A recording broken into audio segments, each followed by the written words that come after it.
The diamond caught the morning light, sending prisms dancing across my office wall. I twisted my engagement ring absently, a habit I'd developed in the 6 months since Thad had proposed.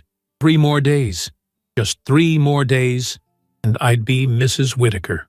The thought still sent butterflies swirling through my stomach. I glanced at the photo on my desk.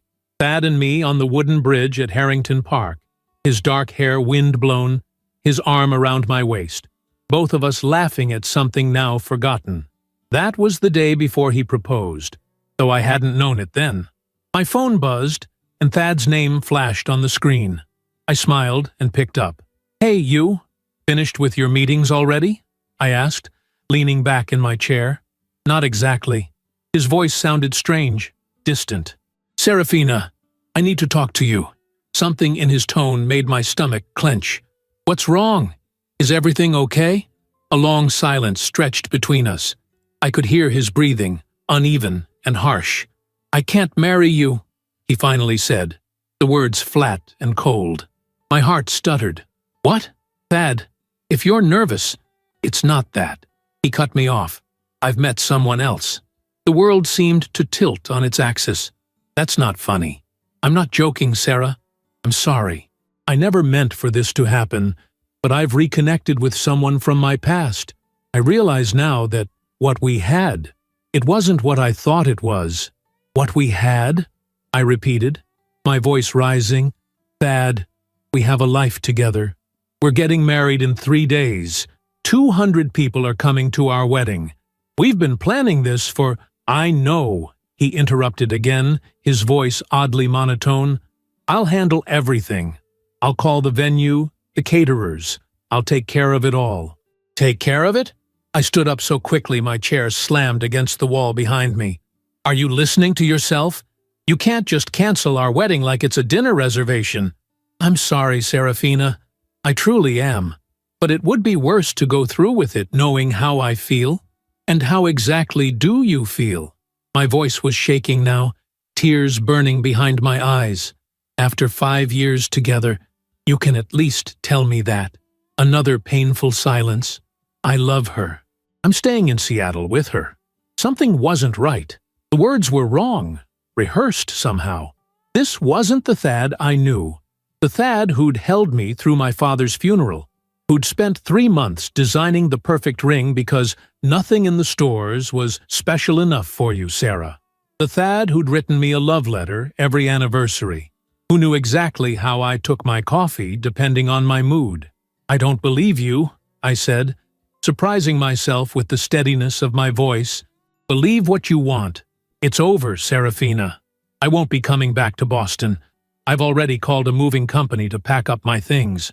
"No," I said, anger finally breaking through the shock. "You don't get to do this. Not over the phone. You owe me more than this, Thaddeus." "There's nothing more to say," he replied, and for just a moment, I thought I heard his voice crack. "Goodbye, Serafina." The line went dead. I stared at my phone in disbelief, then tried calling back immediately. It went straight to voicemail. I tried again, and again. Nothing. I sat there, numb, for what felt like hours, but was probably only minutes. Then I did what any woman with a broken heart and a suspicious mind would do. I called his office. "Whitaker and Associates. How may I direct your call?" The receptionist's cheerful voice was jarring against my emotional turmoil. "Hi, Gloria. It's Serafina. Is that available?" A pause. "Oh, Serafina, I'm sorry. Thad isn't in Seattle." "Didn't he tell you? There was an accident at the Portland site yesterday. He's been hospitalized." The room seemed to spin around me. "What? What kind of accident? Is he okay?" "I don't have many details," Gloria said, her voice dropping. "Martin told us this morning. Apparently, part of the scaffolding collapsed. Thad was hurt, pretty badly. He's at Providence Portland Medical Center." My mind raced, trying to reconcile this information with the phone call I'd just received. "Gloria, thank you. I have to go." I hung up and immediately called Juniper. She answered on the second ring. "Hey, bride-to-be. How's the final countdown?" "Junie, I need your help," I said. already grabbing my purse and keys. Thad just called me and broke off our engagement, claiming he's in love with someone else. But his office says he's in the hospital in Portland from a construction accident. Something's very wrong. I'm going to Portland. Wait, what? Slow down, Sarah. He broke up with you? Over the phone?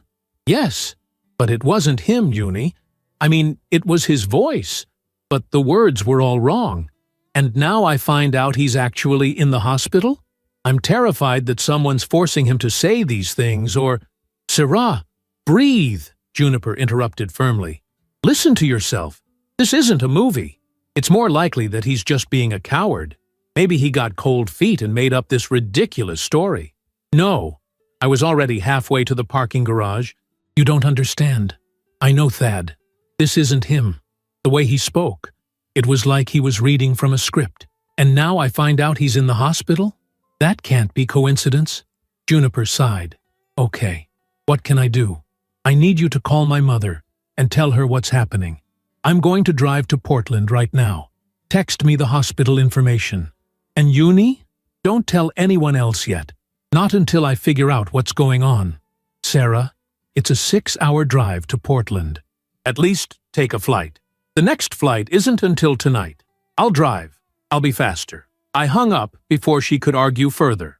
By the time I reached my car, Juniper had already texted me the hospital address.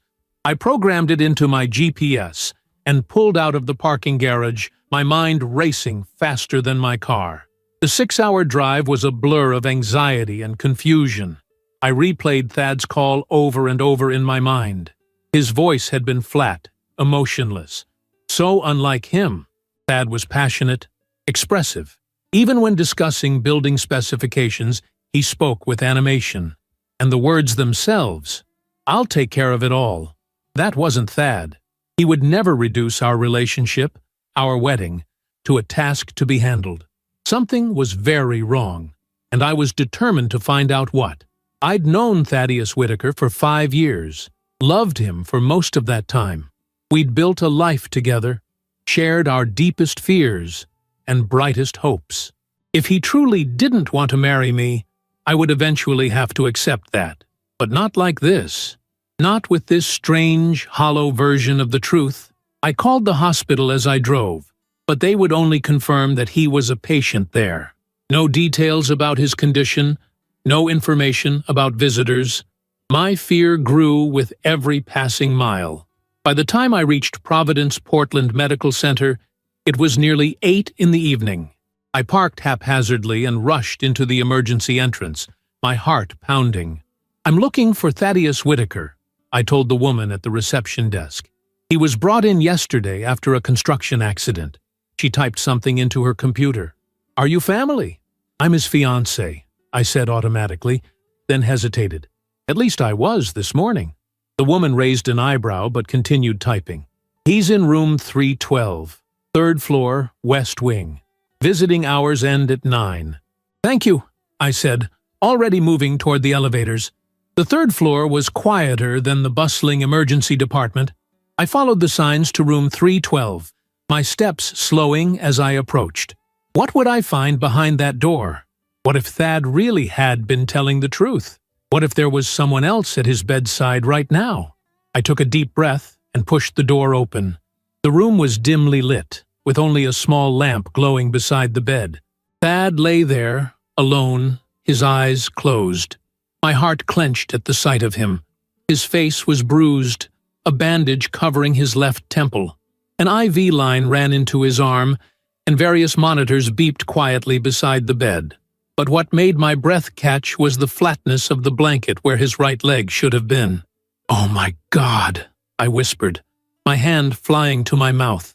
Thad's eyes snapped open at the sound. When he saw me standing there, the color drained from his face. "Serafina," he breathed, sounding both heartbroken and terrified. "What are you doing here?" I moved closer to the bed, my legs trembling beneath me. "Your office told me there was an accident, that you were hurt." His jaw tightened. "You shouldn't have come." "Shouldn't have?" I stared at him in disbelief. "Thad, what happened to you? Why would you call me and say those things when you're lying here like this?" His gaze dropped, unable to meet mine. "Because it's true. It's over, Sarah. Please, just go home." "No." I moved to the side of his bed, close enough to see the tears he was trying to hide. "Not until you tell me the truth. The real truth, Thad." He finally looked up at me, his eyes filled with such raw pain that it took my breath away. "The truth?" he whispered, his voice breaking. "The truth is that I love you too much to ruin your life." I sank into the chair beside his bed, struggling to process his words. "Ruin my life? What are you talking about?" "Look at me, Sarah." His voice was hollow as he gestured toward his body, his hand trembling. "I'm not the man you agreed to marry." My eyes moved to where his right leg should have been, the blanket lying flat against the mattress from mid-thigh down. "Your leg? Gone." The word was sharp, bitter, crushed under 2 tons of steel scaffolding. They couldn't save it. He laughed, a harsh sound with no humor. "Some architect I am. Can't even make sure my own building site is safe." I reached for his hand, but he pulled away. "Thad, this doesn't change anything between us." "It changes everything." His voice rose, then he winced, glancing toward the door. "I'm sorry, but you need to understand. This isn't a sprained ankle, Serafina. This is the rest of my life. Our lives, if I let you stay." "Let me stay?" Anger flared within me. "Since when do you get to decide that for me?" "Since I became half a man." The words were quiet, devastating. "You deserve better than spending your life as a caretaker. That's not what this would be. You don't know that. Nobody knows what recovery looks like yet. The surgeon said it could be a year before I'm fitted with a proper prosthetic. A year of physical therapy, pain management, phantom limb syndrome." His eyes were fever-bright, desperate. "We were supposed to go hiking in Switzerland for our honeymoon, remember? Explore the Alps. Now, I don't know if I'll ever climb a flight of stairs normally again." I felt tears sliding down my cheeks. "So you thought lying to me, telling me you found someone else, was the solution? Breaking my heart over the phone while you're lying in a hospital bed?" He closed his eyes, pain etching deep lines around his mouth. It seemed kinder. "A clean break. You'd hate me. Move on. Find someone whole." "You stupid, stupid man!" I wiped my tears angrily. "Do you really think so little of me? Of what we have? I think the world of you," he whispered. "That's why I can't let you sacrifice your life for me. It's not your decision to make." I stood up, pacing the small room. 5 years together? And you think I'm so shallow that I'd walk away because of this? That I love your leg more than I love you? It's not about shallow. It's about reality. He shifted in the bed, grimacing with pain. "You think you can handle it now, but what about in 5 years? 10? When you're tired of dealing with my limitations, my pain, my needs? The same way you'd handle it if our positions were reversed. One day at a time. Together." I moved back to his bedside, taking his face in my hands so he couldn't look away. "Thaddeus Whitaker, look at me. The day you proposed. What did you say to me?" His eyes softened slightly at the memory. "I said I wanted to face every sunrise and sunset with you beside me." "Every sunrise," I repeated firmly. "Every sunset. Not just the beautiful ones, not just the easy ones. All of them, Thad. That's what I agreed to. That's what I still want. You can't know? No. You can't know. You can't know how strong I am. You can't know what I can handle. But you should have trusted me enough to find out." A nurse appeared in the doorway, clipboard in hand. "I need to check Mr. Whitaker's vitals. Are you family?" "Yes," I said firmly before Thad could speak. "I'm his fiancé." The nurse glanced between us, clearly sensing the tension. "I'll just be a minute." As she checked Thad's blood pressure and temperature, I stepped back, trying to collect my thoughts. The magnitude of what had happened, both the accident and Thad's deception, was beginning to sink in. When the nurse left, promising to return with pain medication, I sat on the edge of Thad's bed. "Tell me what happened." "All of it," he sighed, resignation in his eyes. "I was inspecting the Portland site. The client wanted some last-minute changes to the atrium. I was up on the scaffolding with the site manager when something gave way. It happened so fast. His voice faltered. I remember falling, then a weight on my leg. The pain was... I've never felt anything like it. Then nothing until I woke up here. When did you decide to lie to me? He had the grace to look ashamed. Yesterday afternoon. After the surgery, when the surgeon told me they couldn't save the leg. I just kept thinking about our wedding. About you walking down the aisle to a man who couldn't even stand to meet you. They have wheelchairs for that, I said, my voice tight. That's not the point. And you know it. He reached for my hand, then seemed to think better of it. I panicked. I saw our whole future crumbling. Everything we'd planned. I couldn't bear the thought of you staying with me out of pity or obligation. Is that what you think our love is? Something so fragile it can't withstand this? I don't know what to think anymore. His eyes were red-rimmed, exhausted. I just know that I'm terrified of the pain, of the recovery, of being dependent, of losing you anyway, after you realize what this life will really be like. I took his hand, holding it firmly when he tried to pull away. Then, let me tell you what I think. I think you've been through a traumatic experience, and you're in shock, and you're scared. That's normal. I'm scared too, but I also think that what we have is worth fighting for, worth adapting for. His fingers tightened around mine, the first positive response since I'd arrived. What if I can't be the man you need me to be? You already are the man I need you to be, the man I love, the man I want to spend my life with. The leg doesn't change that. Tears filled his eyes. I'm so sorry, Sarah, for lying to you, for trying to push you away. I'm angry about that, I admitted, and hurt. That's going to take time to heal, but I understand why you did it, even if it was incredibly stupid and misguided. A ghost of a smile touched his lips. You always did call me out on my nonsense. Someone has to. I brushed his hair back from his forehead, careful to avoid the bandage. Now, have you called your parents? He shook his head. I haven't told anyone. Just you. And that was supposed to be the end of it. Well, it's not. I'm calling them right now. And then I'm calling my mother and Juniper, who are probably frantic with worry. And then we're going to talk to your doctors and find out exactly what we're dealing with. We? He asked, vulnerability raw in his voice. We, I confirmed. For better or worse, remember?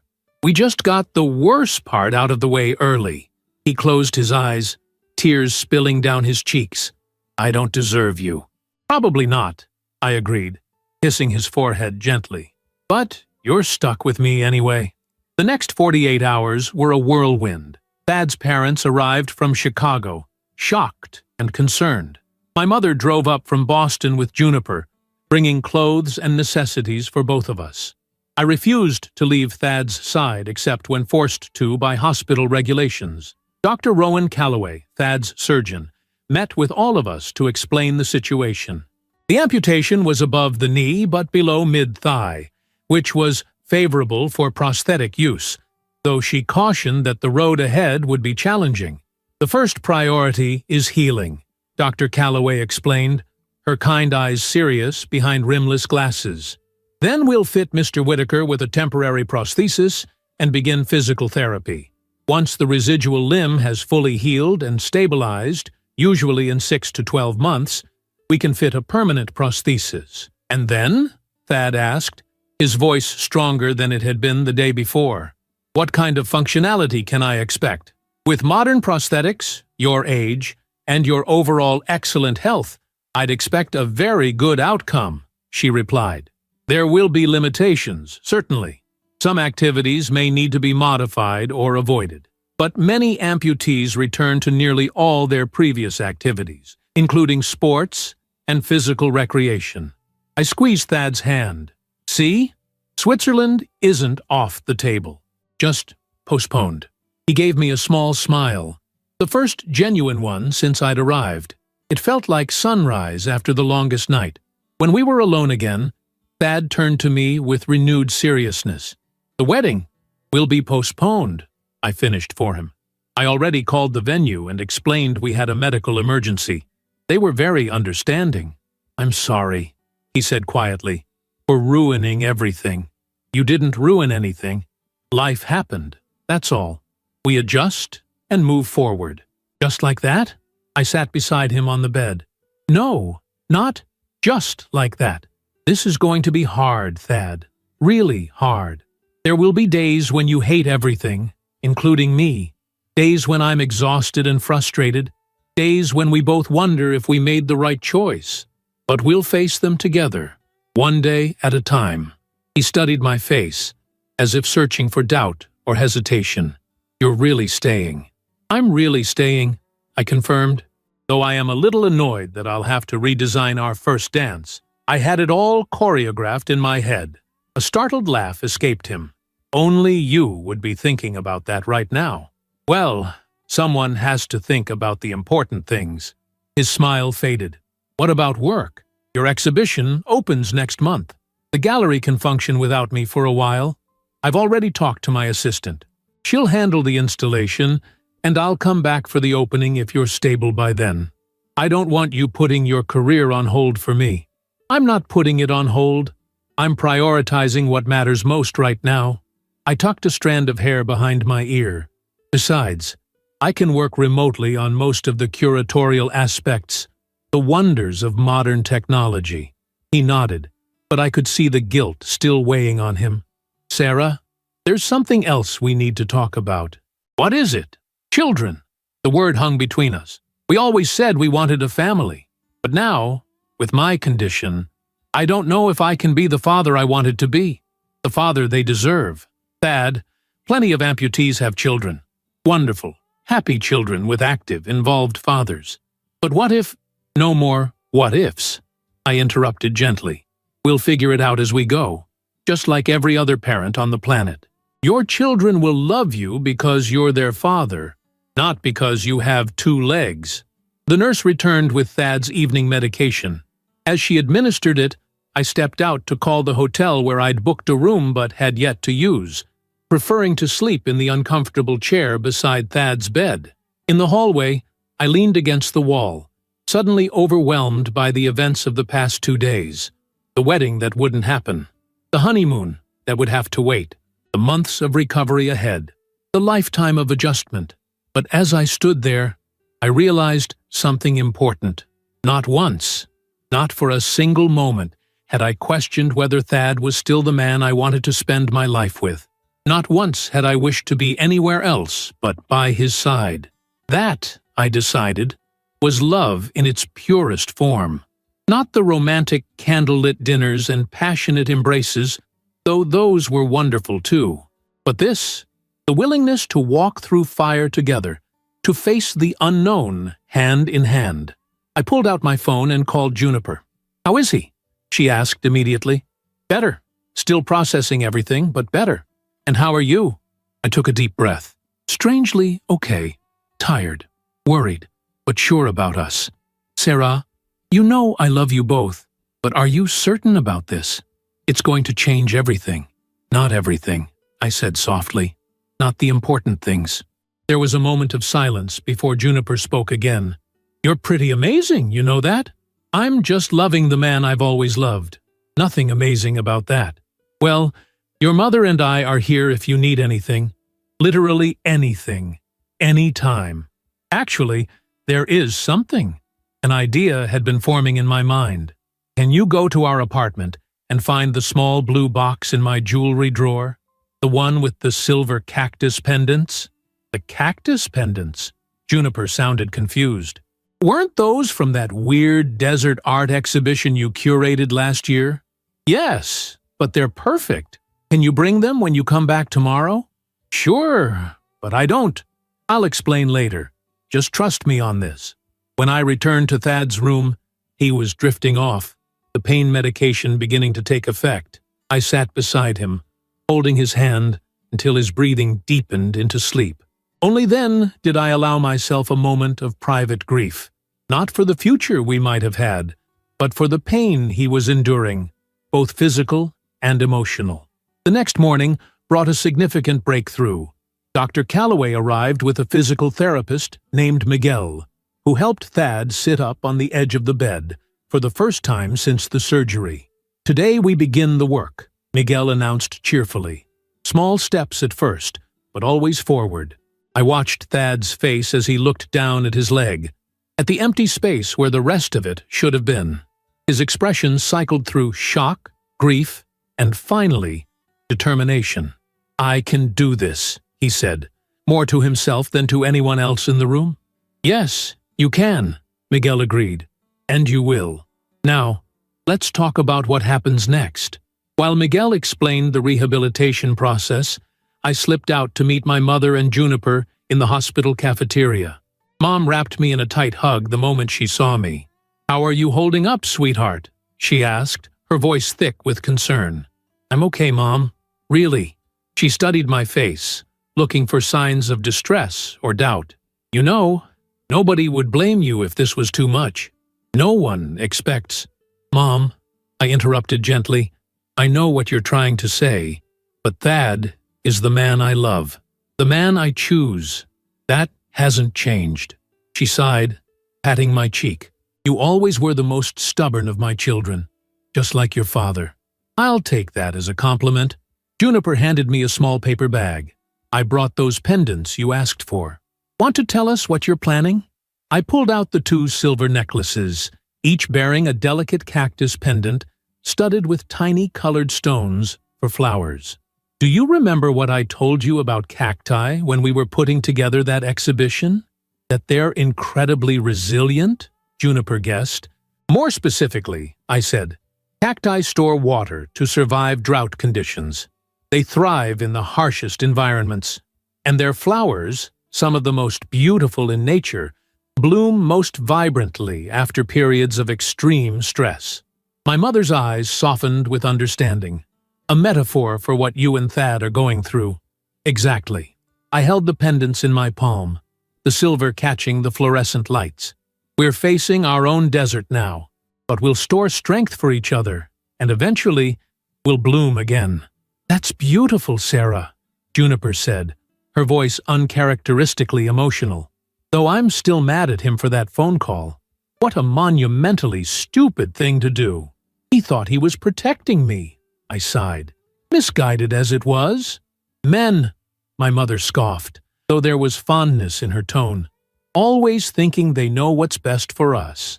When I returned to Thad's room, he was alone again, looking exhausted, but somehow lighter. "Miguel says I can try a walker tomorrow," he told me, a hint of pride in his voice. "That's wonderful." I sat beside him, taking his hand. "Juniper brought something I want to show you." I pulled out the cactus pendants, laying them on the blanket between us. His brow furrowed in confusion. "What are these? Do you remember the Desert Blooms exhibition I curated last year?" He nodded. "You were obsessed with cacti for months. Our apartment looked like a greenhouse." "Because cacti fascinate me," I explained. "They're survivors, Thad. They adapt to the harshest conditions on Earth, and not only survive, but thrive. And when they bloom—" I touched one of the tiny colored stones on a pendant. "Their flowers are the most spectacular in nature."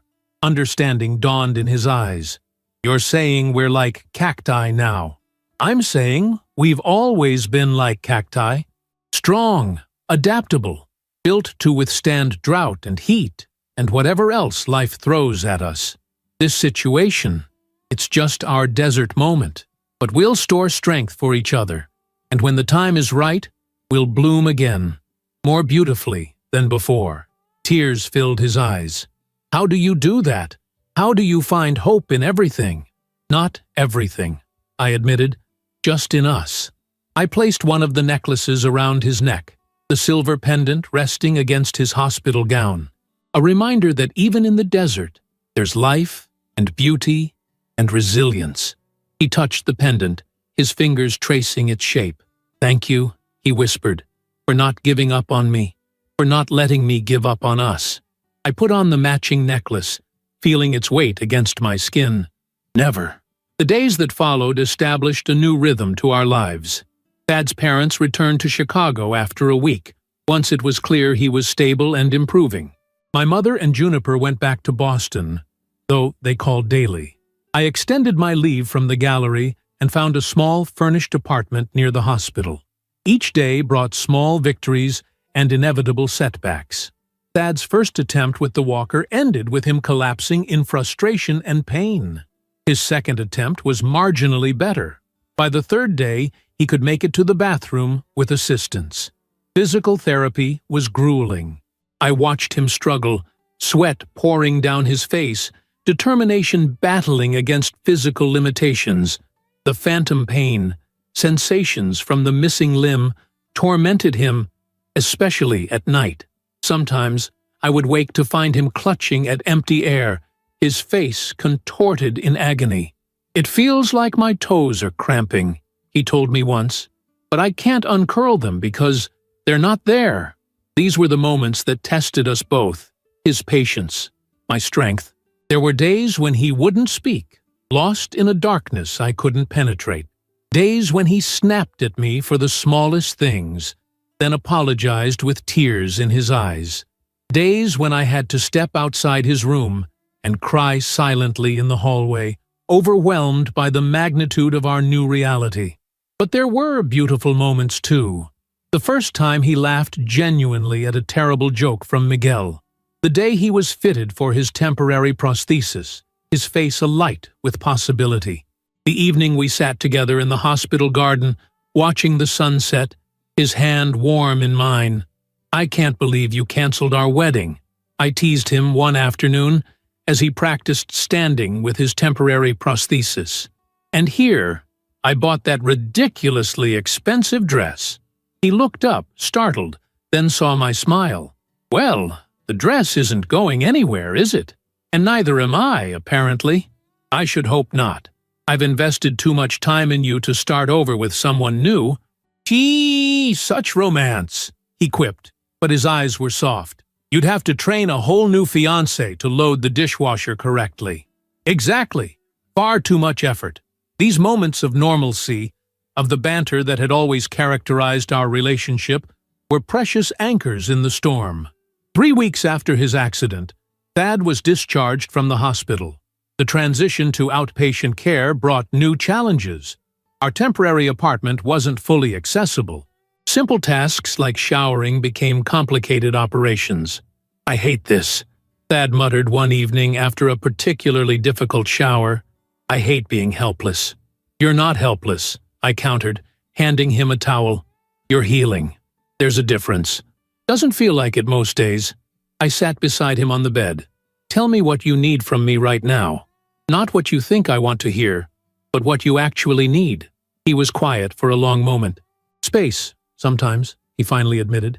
"To be angry or frustrated without feeling like I'm disappointing you." I nodded, trying not to let the hurt show. "I can give you that. But also," he reached for my hand, "this, you, reminding me that we're still us underneath it all." "We are still us," I assured him. "Changed, maybe, but still Serafina and Thaddeus, the couple who drove their friends crazy with excessive PDA and architectural debates over dinner." He smiled at the memory. "God, we were insufferable, weren't we?" "Completely. And we will be again. I promise." That night, for the first time since the accident, Thad initiated physical intimacy. It was tentative, uncertain, nothing like the passionate encounters we'd shared before. But as we rediscovered each other in this new reality, I felt something precious, healing between us. "I was afraid," he confessed afterward, his voice low in the darkness, "that you wouldn't want me anymore. Not like that. I will always want you." I whispered against his skin, "Every part of you. Even the parts that aren't there?" "Especially those," I said, "because they're part of your story now. And I love every chapter of you, Thad." The weeks turned into months. Thad progressed from the temporary prosthesis to a more advanced model. His physical therapy intensified. I split my time between Portland and Boston, managing the gallery remotely when possible, flying back for critical events.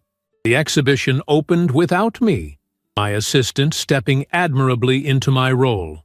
I watched the live stream from our apartment in Portland, Thad beside me on the couch. "You should be there," he said, watching as the gallery filled with patrons and critics. "I am exactly where I need to be," I replied. But I couldn't deny the tug of my professional life, the career I'd worked so hard to build. Thad noticed, of course. He always did. "We need to talk about going home," he said one evening after returning from therapy. "To Boston. To our life there. Are you sure you're ready?" I asked, surprised by the suggestion. Dr. Calloway said I'm progressing exceptionally well," he interrupted. "And there are excellent prosthetic specialists in Boston. Better ones, actually. But your therapy here can be continued there." He sat beside me, taking my hands in his. "Sarah, you've put your life on hold for me for almost 4 months. I can't ask you to do that anymore." "You didn't ask. I chose this." "I know," he said softly, "and I will never be able to express what that's meant to me. But now I'm choosing to. I'm choosing to move forward, to reclaim our life together." I studied his face, seeing the determination there, the strength that had been growing day by day. "You're sure?" "I'm sure." He nodded. "It's time to go home." The decision made, events moved quickly. Dr. Calloway referred us to specialists in Boston. Thad's physical therapist provided detailed records and recommendations. We gave notice on our temporary apartment and booked flights. The night before our departure, we took a final walk through the small park near our apartment. Thad's gait was still uneven, his prosthetic leg causing a slight hitch in his stride, but he moved with increasing confidence. "I never thought I'd be grateful for a construction accident," he said, as we paused by a small pond. "But in a way, I am." "Grateful?" I echoed, surprised. "It showed me what we're made of, what you're made of." He turned to face me, the setting sun gilding his profile. "I thought I knew how much you loved me, Sarah, but I had no idea at all." I felt tears prick my eyes. "Now you know. Now I know," he agreed. "And I'll spend the rest of my life making sure you know how much I love you too." He reached into his pocket and pulled out a small velvet box. My breath caught. "I had this custom made," he said, opening the box to reveal a silver ring with a delicate cactus design winding around a diamond, to replace the one I almost threw away. "Thad," I whispered, overwhelmed. "Seraphina Ellington," he said, his voice steady as he balanced carefully on his prosthetic leg. "Will you still marry me? Not out of pity or obligation, but because you choose this life, challenges and all?" "Yes," I said without hesitation. "Today, tomorrow, always." As he slipped the ring onto my finger, I knew that whatever deserts lay ahead, we would face them together, storing strength for each other, thriving in the harshest conditions, and eventually, inevitably, blooming again. The return to Boston felt like entering a parallel universe, everything familiar yet fundamentally altered. Our apartment, once navigated without thought, now presented a maze of challenges. The step up from the entryway, the narrow bathroom door, the bed positioned too close to the wall. "We need to make some changes," I said on our first night home, watching Thad struggle to maneuver in spaces designed for his previous body. "I've been thinking about that," he admitted, lowering himself carefully onto the couch. "I've sketched some ideas for modifications. Nothing major, just enough to make things more accessible." He pulled out his tablet and showed me the drawings, subtle adjustments to our living space that would accommodate his new reality without sacrificing the aesthetic we both loved. "You've been planning this," I realized. "I am an architect," he reminded me with a small smile. "This is what I do. Design spaces for human bodies to move through comfortably. Even if the human body in question is yours? Especially then." He swiped to another design. "I've also been thinking about returning to work. Martin's been incredibly patient, but I can't hide in rehabilitation forever." I sat beside him, studying his face. "Are you sure? There's no rush." "There is for me," he said quietly. "I need purpose, Sarah. Something beyond recovery. I'm still me, still an architect, still capable of creating." I nodded, understanding. "Have you talked to Martin about it?" "We've exchanged some emails. He suggested starting with remote consultations, then gradually returning to the office as I'm able." Thad set down the tablet, The Portland project is on hold, obviously. The client was understanding, but I don't think I could face that site again anyway. Of course not, I agreed. But there will be other projects. That's what I'm counting on. Life settled into a new rhythm. Contractors came to modify our apartment according to Thad's designs. I returned to my position at the gallery, grateful for the structure and purpose it provided. Thad began working remotely, his confidence growing with each successful consultation. Physical therapy continued, now at a Boston facility. Thad's new prosthetist, Dr. Elaine Chen, was a pioneer in her field, specializing in advanced prosthetics for active lifestyles. "I'm impressed with your progress," she told Thad during their second session. "You've clearly put in the work." "I have a good incentive," he replied, glancing at me. Dr. Chen smiled knowingly. "I see that. Still, don't push too hard too fast. Recovery isn't linear. There will be setbacks." She was right, of course. For every triumphant day when Thad mastered a new skill or overcame a limitation, there were others filled with frustration and pain. The phantom sensations continued to haunt him, sometimes waking him in the night, his face contorted in pain from a limb that no longer existed. On those nights, I would hold him, whispering reassurances until the episode passed. Sometimes it helped, sometimes nothing did. Those were the darkest moments, when I glimpsed the depths of what he was enduring. There were other challenges, too. The stares from strangers when Thad's prosthetic was visible. The well-meaning but awkward questions. The assumptions about his capabilities. "Someone offered to help me cross the street today," Thad told me one evening, a mixture of amusement and irritation in his voice. "As if having one leg makes me incapable of looking both ways." "Tweet, what did you say?" "That I appreciated the thought, but I've been crossing streets successfully for 35 years and didn't anticipate any problems continuing." "Diplomatic," I observed. "I was feeling generous." He shrugged. "Last week I might have been less polite." These interactions were frequent enough to be wearing, but infrequent enough to be jarring each time. Thad handled them with increasing grace, though I could see the toll they took on his energy and spirit. 6 months after the accident, Dr. Chen fitted Thad with his permanent prosthesis, a sleek, state-of-the-art model with microprocessor control and natural movement patterns. "This is the real deal," she explained as Thad tested it. "The computer inside reads your movements 60 times per second, adjusting the knee's resistance to match your stride, speed, and terrain." Thad took a few experimental steps, his gait noticeably smoother than with the temporary prosthesis. "It feels different, lighter. It should. The materials are advanced composites, stronger than steel but a fraction of the weight." Dr. Chen made a small adjustment. "How's that?"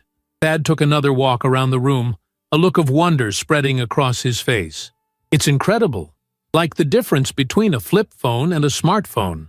Technology's come a long way," she agreed, "and it keeps improving. This model's software can be updated as new advancements come out." As Thad continued testing the prosthesis, I found myself blinking back tears.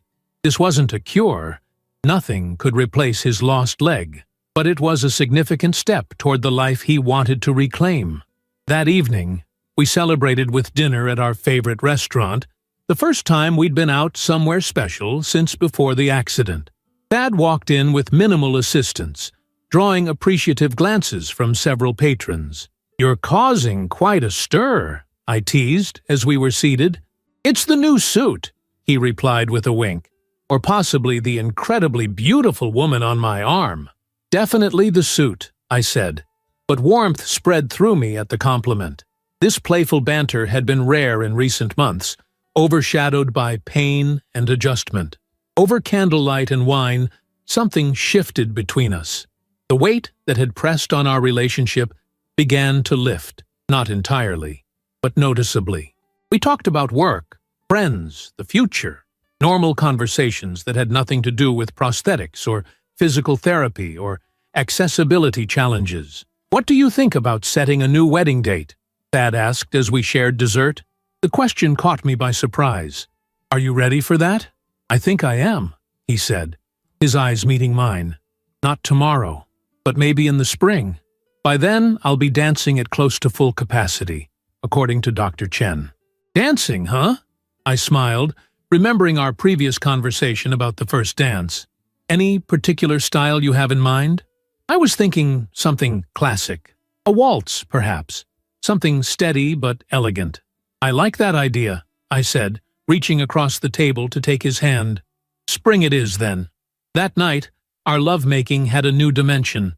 Not the tentative rediscovery of months past, nor the familiar patterns from before the accident, but something entirely new. A celebration of the bodies we had now, changed but no less passionate, no less connected. Afterward, Thad traced the outline of the cactus pendant that still hung around my neck. "You know what I realized today? We're in the blooming phase now." "You think so?" He nodded. "The worst of the drought is over. We stored enough strength to make it through. Now, it's time for color and growth." As winter melted into spring, the truth of Thad's words became evident. He returned to the office part-time, using a combination of remote work and in-person meetings. I curated a new exhibition, this one featuring artists who created beauty from damage, kintsugi pottery, reclaimed materials, art born from destruction. We set our wedding date for May 15th, exactly 1 year after Thad's original proposal. The venue was different, the wooden bridge at Harrington Park, where he'd first proposed, rather than the grand ballroom we'd previously booked. The guest list was smaller, more intimate, but the essence remained the same. A celebration of our commitment to each other, now tested and proven by fire. Planning the wedding gave us a positive focus, something to look forward to beyond the next physical therapy appointment or prosthetic adjustment. Thad threw himself into the process with unexpected enthusiasm, designing a simple but elegant outdoor setting that accommodated his mobility needs without drawing attention to them. "The key," he explained as he showed me his sketches, "is to design it so that accessibility is seamless, not an afterthought. Everyone should be able to move through the space with equal ease." "The architect in you is showing," I teased. "Can't help it. It's who I am." His smile faded slightly. "Though I haven't designed anything new since the accident. Just modifications and consultations on existing projects." "You will," I assured him. "When you're ready." He nodded, but I could see the doubt in his eyes. This was perhaps the deepest wound. Not the physical loss, but the impact on his creative confidence. The architect who couldn't trust his own structures. 2 months before the wedding, Thad received an unexpected call from a former client, a wealthy philanthropist named Eleanor Halliday, who had commissioned him to design her modern art gallery 3 years earlier. "She wants to meet," he told me that evening. "Says she has a new project in mind. Something only I can do, apparently." "That's wonderful," I said. "What kind of project?" "She wouldn't say over the phone. Wants to discuss it in person." He ran a hand through his hair, a gesture of nervous anticipation I hadn't seen in months. "I'm not sure I'm ready for a new commission, Sarah. What if I can't deliver what she wants?" "You won't know until you hear her out," I pointed out. "And if it's not right, you can always decline." The meeting was set for the following week at Eleanor's penthouse overlooking the Charles River. I offered to accompany Thad, but he declined. "I need to do this myself," he said. "If I'm going to get back to real design work, I can't be dependent on you for professional meetings." I understood his reasoning, but still felt anxious as he left that morning, dressed in his best suit, the slight unevenness in his gait the only visible sign of his prosthesis. He returned 5 hours later, his face alight with an energy I hadn't seen since before the accident. "She wants me to design a rehabilitation center," he announced without preamble. "Not just any center, a state-of-the-art facility specifically for amputees and severe trauma patients." "Thad, that's incredible. It gets better," he continued, pacing the living room with unusual fluidity. "She wants it to be beautiful, not institutional, not clinical, A space that feels more like a high-end retreat than a hospital. A place that heals the spirit while the body recovers. That sounds perfect for you. She chose me because of the accident, he admitted, stopping by the window. Not despite it. She said my personal experience gives me insights no other architect could have. I moved to stand beside him. She's right. I told her about the accessibility modifications I designed for our apartment, about the challenges I've encountered in public spaces. Before I knew it, I was sketching ideas right there at her dining table. He shook his head in wonder. Sarah, I felt like myself again. The real me. The architect who can see possibilities where others see only problems. I wrapped my arms around him, feeling the solid strength of his body against mine. You've always been that person, Thad. The accident didn't change that. No, but it did change how I see the world. He turned to face me. Every doorway, every step, every bathroom and hallway and public space, I notice things now that I never saw before. And I can use that, Sarah. I can create spaces that work for everyone, not just the able-bodied. His excitement was contagious, his passion palpable. That evening, he pulled out his drafting tools for the first time since the accident, sketching preliminary concepts long into the night. I watched him work, the familiar intensity on his face as he lost himself in creation, and felt a surge of joy so powerful it brought tears to my eyes. This was the blooming phase indeed, not a return to what was before, but the emergence of something new and perhaps more beautiful because of the struggle that preceded it. As our wedding day approached, Thad worked diligently with his physical therapist on our first dance. I wasn't permitted to watch the practice sessions. It has to be a surprise, he insisted, but occasionally I caught him practicing his steps in the living room when he thought I wasn't looking. The night before our wedding, we broke tradition and spent the evening together, sitting on our balcony under a canopy of stars. Any second thoughts? I asked, only half joking. Thad's hand found mine in the darkness. Not a single one. You? Just wondering if I should have ordered the chocolate cake instead of the vanilla, I replied. He laughed, the sound warm and genuine. As long as you show up tomorrow, I don't care if we serve crackers. I'll be there, I promised. Wild horses couldn't keep me away? Not even if I call and tell you I've fallen in love with someone else, he teased, referencing his disastrous attempt to push me away all those months ago. Especially not then. I'd know you were lying. His expression softened. I still can't believe you saw through that you came looking for me. I know you, Thaddeus Whitaker, better than you know yourself sometimes. Thank God for that, he whispered. Morning dawned clear and bright, a perfect May day for an outdoor wedding. I stood in a hotel suite, my mother and Juniper helping me into my dress.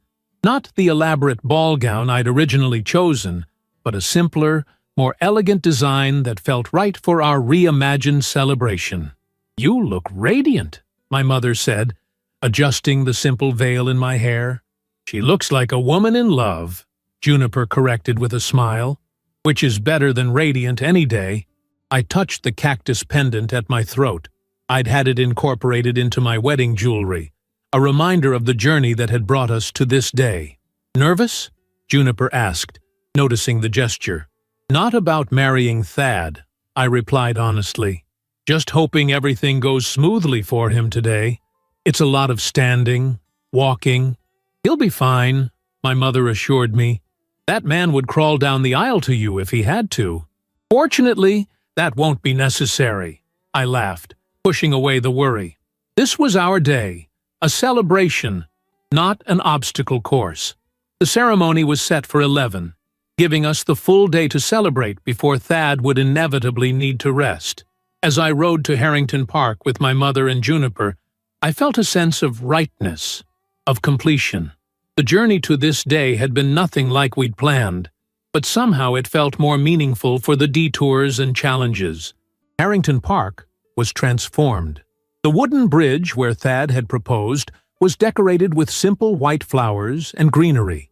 Chairs were arranged in a semicircle on the grassy area beside it, allowing everyone a clear view. A string quartet played softly, the music carrying on the spring breeze. I remained in the car, watching as guests arrived. Family, friends, colleagues, fewer than our original 200, but every face belonged to someone who had supported us through the past year. Thad's parents, elegant and composed, my siblings with their families, Juniper's girlfriend helping an elderly relative to her seat, Dr. Calloway, who had flown in from Portland for the occasion, Dr. Chen, whose expertise had given Thad his confidence back. And there, standing tall at the center of the bridge, was Thad. From this distance, no one would know what he had endured. His posture was straight, his custom suit impeccable. Only I could see the slight adjustment in his stance to accommodate the prosthesis, the subtle bracing of his hand against the bridge railing.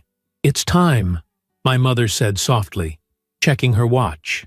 I took a deep breath and stepped from the car, my simple bouquet of desert flowers, including tiny cacti blooms, clutched in my hands. The string quartet transitioned to the wedding march, and heads turned as I began my walk toward the bridge. But I had eyes only for Thad. His face as he watched me approach was a study in emotion, wonder, joy, love, and a vulnerability that brought tears to my eyes. This was the man who had tried to push me away to spare me, the man who had learned, painfully, that true love doesn't spare us from difficulty, but walks alongside us through it. As I reached the bridge, my father beside me, I saw that Thad was standing without assistance, without his cane. This, I realized, was the surprise he'd been working toward in his private therapy sessions. To stand independently as I came to him. To begin our marriage on his own 2 feet, one flesh and one carbon fiber. "You look beautiful," he whispered as I reached him. "So do you," I replied, meaning it from the depths of my heart. The ceremony was simple, but profound. We had written our own vows, each word carefully chosen to reflect not only our hopes for the future, but the truths we had already lived. "Serafina," Thad began, his voice steady and clear, "1 year ago, I asked you to share your life with mine, never imagining how soon that commitment would be tested. When I lost my leg, I thought I'd lost everything. My career, my independence, my future with you. I tried to push you away, believing I was protecting you from a burden you never signed up for." He paused, emotion briefly overwhelming him. I squeezed his hands, encouraging him to continue. "But you refused to be pushed," he went on with a small smile. "You fought for us when I couldn't fight for myself. You saw strength in me when I saw only weakness. You showed me that love isn't about perfection. It's about seeing each other fully, brokenness and all, and choosing to stay." He reached into his pocket and withdrew a ring. A simple platinum band inlaid with turquoise, the color of desert skies. "With this ring, I promise to love you completely and without reservation.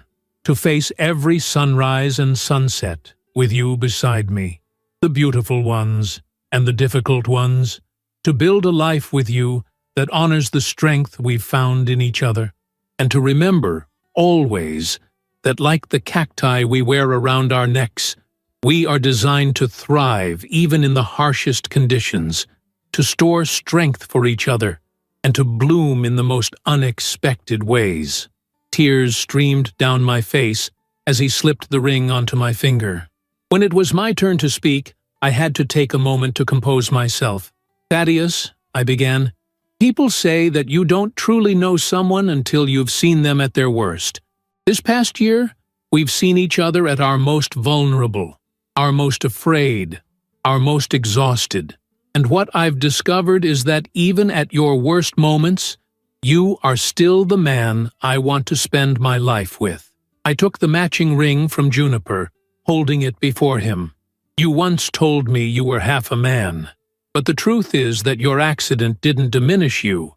It revealed parts of you that might have otherwise remained hidden. Your courage, your resilience, your capacity to rebuild not just your body, but your entire understanding of yourself. I slipped the ring onto his finger, feeling the slight tremor in his hand. With this ring, I promise to love you not despite our challenges, but because of how we face them together. To be your partner in all things, to support your dreams and share your burdens, to remind you, when you forget, of your own strength and worth, and to celebrate the unique and beautiful life we create together, knowing that like desert flowers, our love will be all the more precious for the harshness it has survived. The officiant pronounced us husband and wife, and Thad pulled me into a kiss that seemed to contain all the emotion of the past year, the pain, the fear, the hope, and the triumph. Our guests erupted in applause, many openly weeping. The reception was held in a tent beside the pond, the space designed by Thad to be both beautiful and accessible. As guests mingled during the cocktail hour, I noticed how seamlessly he had incorporated features that accommodated not only his needs, but those of several older guests and a cousin in a wheelchair. Wider pathways, subtle ramps disguised as design elements, strategically placed seating areas. "This is a preview of your rehabilitation center design, isn't it?" I asked him as we shared a quiet moment. He nodded, looking pleased that I'd noticed. "The first draft anyway. What do you think?" I think Eleanor Halliday made the perfect choice of architect. Dinner was served, toasts were made.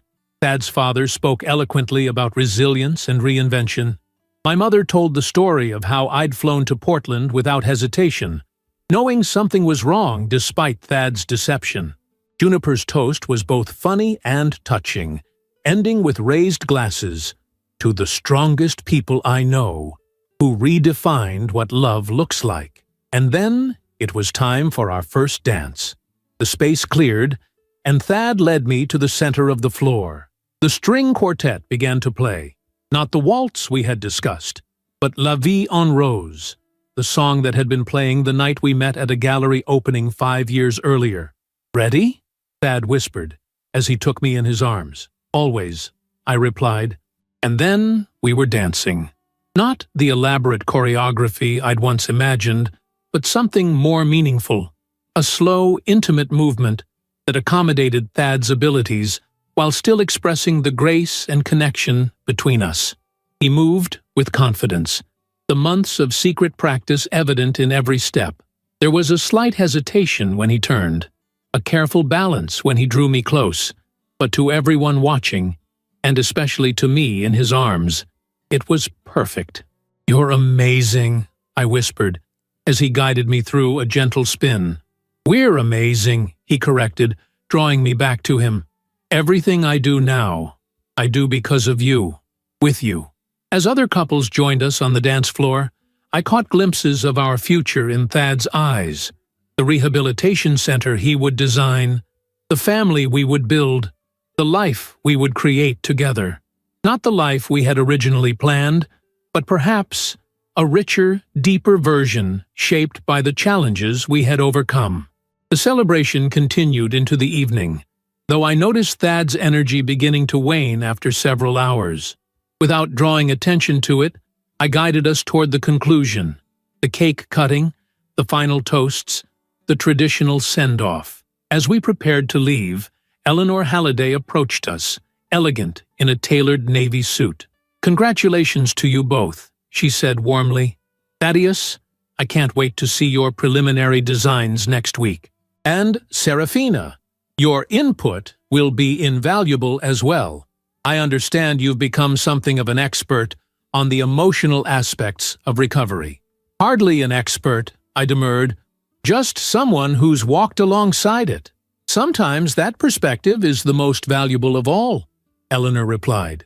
"The center isn't just for the patients, you know. It's for the families who support them, who fight for them, who refuse to give up on them." She glanced meaningfully at Thad. "You're a fortunate man." "Don't I know it?" he agreed, his arm tightening around my waist. We departed amid a shower of flower petals, climbing into the vintage car that would take us to the boutique hotel where we would spend our wedding night. The full honeymoon, a modified version of our original Switzerland plans, would wait until autumn, when Thad's strength would be at its peak. In the privacy of the car, Thad finally allowed his exhaustion to show, leaning back against the seat with a long exhale. "You did it," I said, taking his hand. "Every minute. Exactly as you planned." "We did it," he corrected, lifting my hand to his lips. "I couldn't have managed any of it without you." "That's not true. You're stronger than you know, Thad." "Maybe," he conceded, "but I'm better with you beside me." At the hotel, a specially reserved accessible suite awaited us. Thad insisted on carrying me over the threshold.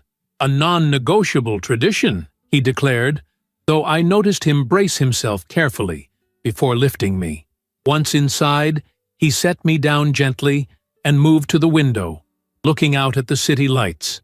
I came to stand beside him, wrapping my arms around his waist. "Penny for your thoughts, Mr. Whitaker.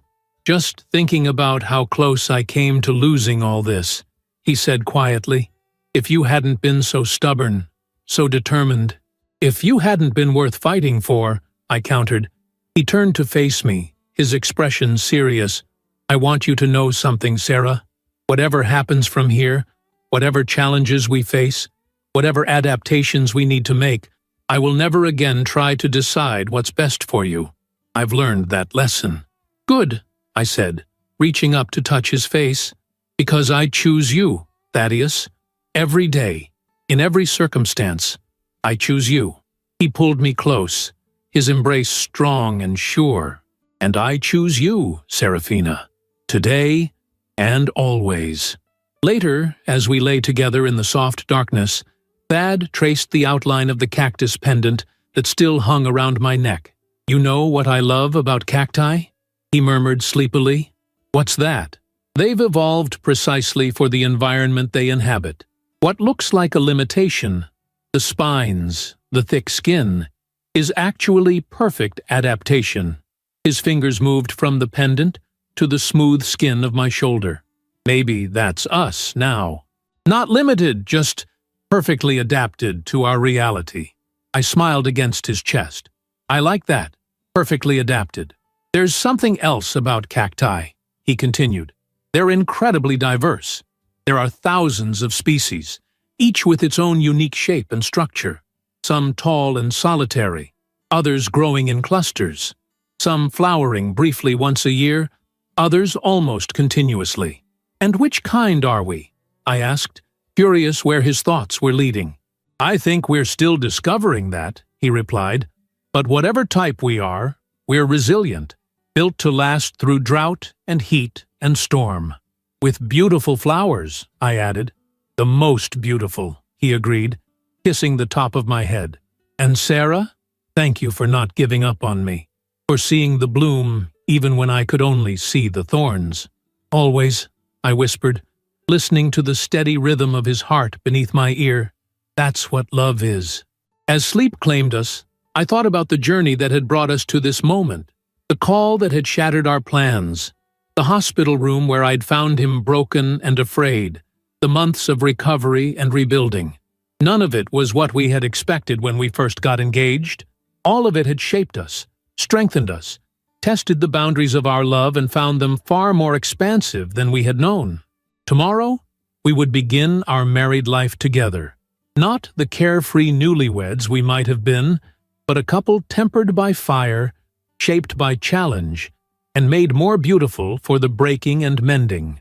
Like the cacti we wore around our necks, we had stored strength for each other through the drought, developed protective mechanisms against life's harshness, and emerged with an unexpected flowering that was all the more precious for the difficulty that preceded it. It wasn't the story we would have chosen, but it was ours, and in its own way, it was perfect. If you enjoyed the story, leave a like and subscribe to the channel. And drop a comment below. What city are you watching from? And if your heart tells you to, feel free to leave me a tip on Buy Me a Coffee. Just check the first pinned comment. Thanks for keeping me company and for the coffee, and I'll see you in the next story.